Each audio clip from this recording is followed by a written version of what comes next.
On this episode of Redlit, AmItheA for telling my extended family how many men, roughly, my sister has slept with after she outed our youngest brother as a virgin.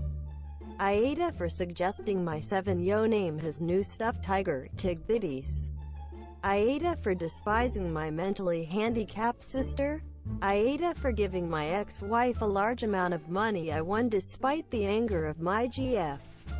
AmItheA for sleeping naked on top of the covers to teach my flatmate's GF a lesson.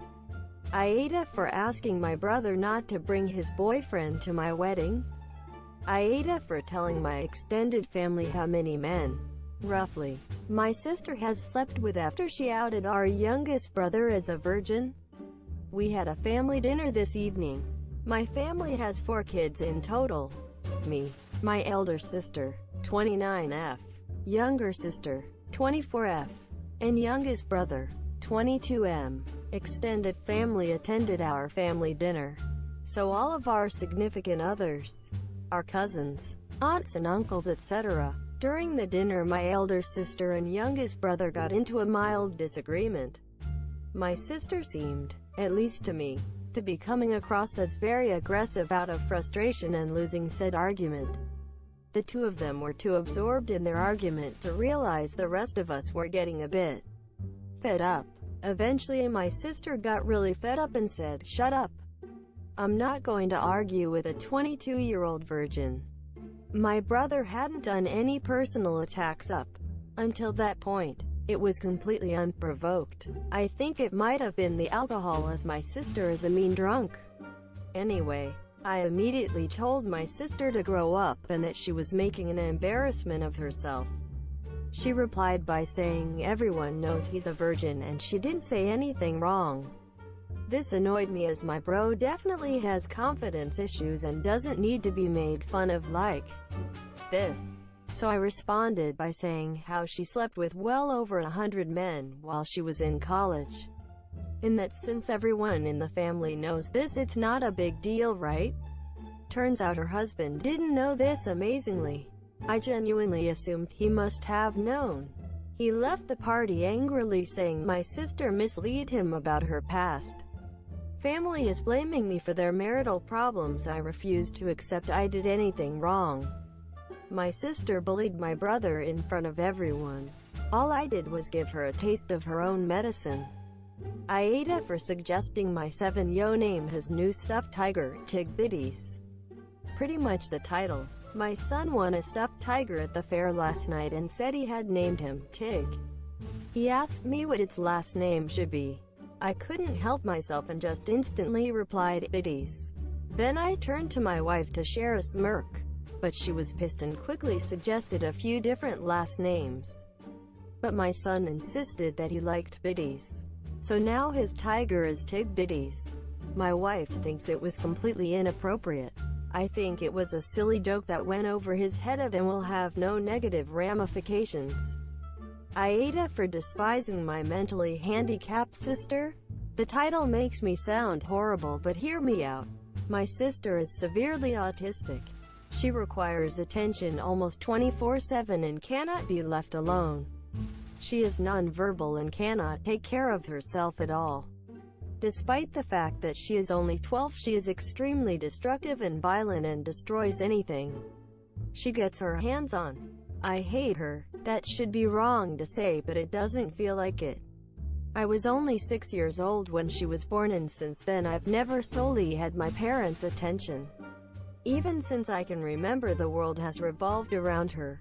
I was moved out of my room into the basement at 7 because she needed to be in the room next to my parents. All of my toys as a child were destroyed by her, and my parents simply ignored me when I complained. Even when I was 14 and she destroyed a Mac my school gave me, I was in the wrong. Along with this, I am expected to take care of her and drop everything I do for her.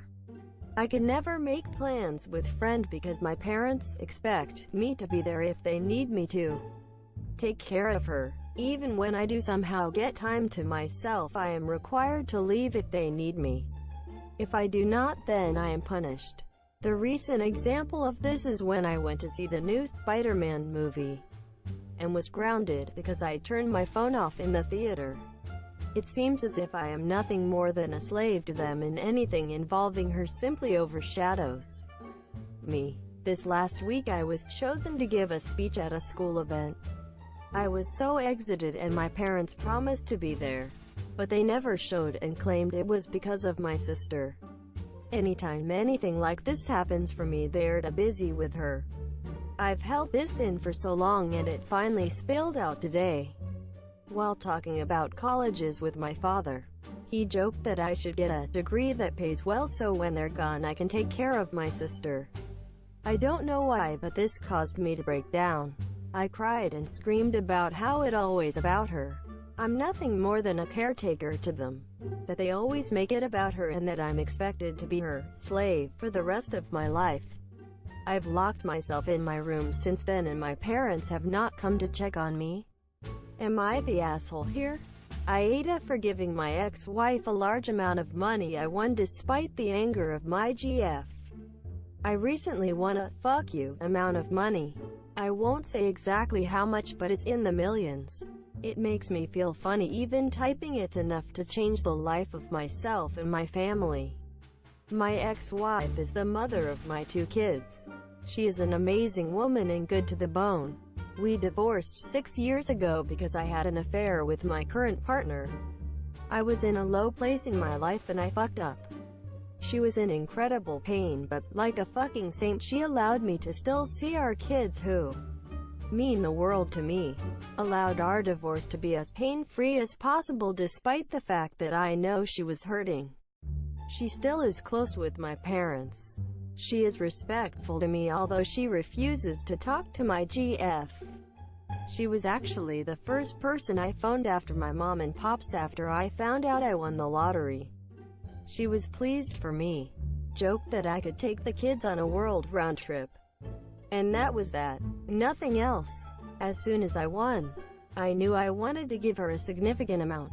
I still love her. She's the mother of my babies and I feel like this is some small tiny way I can show her that I'm not a complete fuck-up.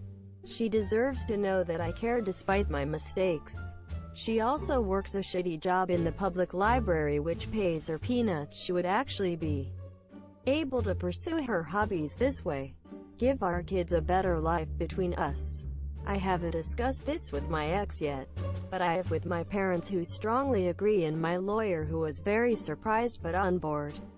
Long story short, when I told my GF, she was my livid, screaming that I'm disrespecting her, accusing me of still being in love with my ex-wife. I'm not in love with her.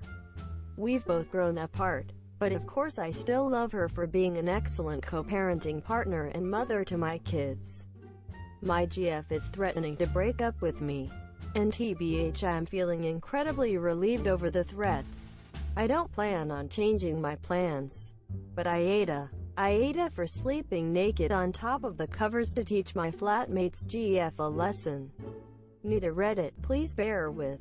So 21, guy, live with my childhood best friend, 22, also a guy, and have done for 2 years now.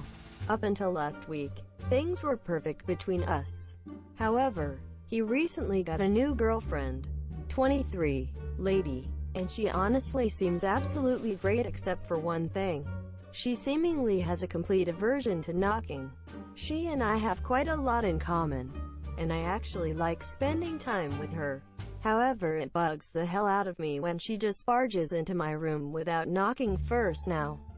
She's never walked in on me doing anything untoward. I'm usually just chilling on my bed or studying at my desk. However, on at least 7 separate occasions now she's done it first thing in the morning to ask if I want coffee. I sleep naked every time prior to the last one. I've been under the covers and she hasn't seen anything. I always point out that she could have and she just giggles and says but I didn't. When she stayed over last week, in order to make my point, I intentionally slept on top of the covers. Sure enough, she barges in at 7 a.m., begins to ask if I want coffee and sees my you-know-what. She immediately backed out of the room and didn't speak to me for the rest of the day. My mate later pulled me aside and said I was bang out of order, accused me of deliberately exposing myself and pointed out that I'd threatened to do it before. I literally just said, okay, but what if I had no covers and you saw everything before? They're now framing this to others that I'm some sick creep who intentionally got naked and lay in wait of her because that's how I get my rocks off. And I'm kinda seeing how it came off that way. AmItheA for doing this. AmItheA for asking my brother not to bring his boyfriend to my wedding. Okay, this is the worst. I'm losing sleep over this. I'm getting married in a week to an awesome woman, and I cannot wait to be her husband. We are so excited. My brother is gay, but my family doesn't know. Only me and my parents know. I come from a very old school traditional family, so the old part of the family, grandparents and some aunts, uncles, still have last century's mind, and the younger portion, cousins, siblings, are open-minded and are living in the present. So my brother has been dating his BF for 6 months now. The dude is great. I'm so happy my brother found a great guy, but it's kind of a secret, as he hasn't told my family he is gay. I've been telling him for years that he should come out, 'cause I know it stresses him a lot, and I think it will make him feel better not to hide anymore. Plus I bet a few family members already know anyway, but he disagrees 'cause he knows a part of the family won't accept it and it will be a lot of drama. I see the opposite. I see it as the sooner you know who the idiots are, the sooner we can cut them from our lives. I have no interest in having someone in my life that doesn't accept my brother being gay. Anyway, that's his decision, not mine, so for now he won't say anything. Until a few weeks ago, when he said he wants to bring his BF to my wedding. I was not expecting that, to be honest, so he went from 0 to 100 pretty fast. If it was any other occasion I would be supportive, obviously, but I don't think my wedding day is the day to do that. Imagine all the drama and gossip and bullshit that would happen. And I don't want to get the attention away from my fiancé. That's her day, and I don't want to have to worry about that on my wedding day. And I think it's a pretty good reason. I asked him why my wedding day. He said it's because he wants to celebrate love with the two people he loves the most, me and his boyfriend. This is killing me. I would fight my whole family for my brother and never speak to them again if I had to. But my wedding day is supposed to be a celebration, not a family fight. And I can't do this to my wife. That might ruin our future. I didn't even tell her. She is already stressed out, don't want to make it even worse. With a heavy heart, I asked him to please come alone to the wedding, and that I hope he understands me. He started crying and left my house without saying anything. Next day I got a text and he said, "Don't worry, going alone." I tried calling him, but he didn't answer me. And my parents don't seem to know what's happening because they didn't say anything. He eventually called me back a few days later. We spoke. He said he understands my side, but things are still weird between us. This is the worst situation of my life. Am I the asshole for handling it the way I did? PS1, I want to thank the Redditor that sent me a private message and said they hope a mass shooter shows up at my wedding. So thoughtful. PS2, thanks for the golden stuff.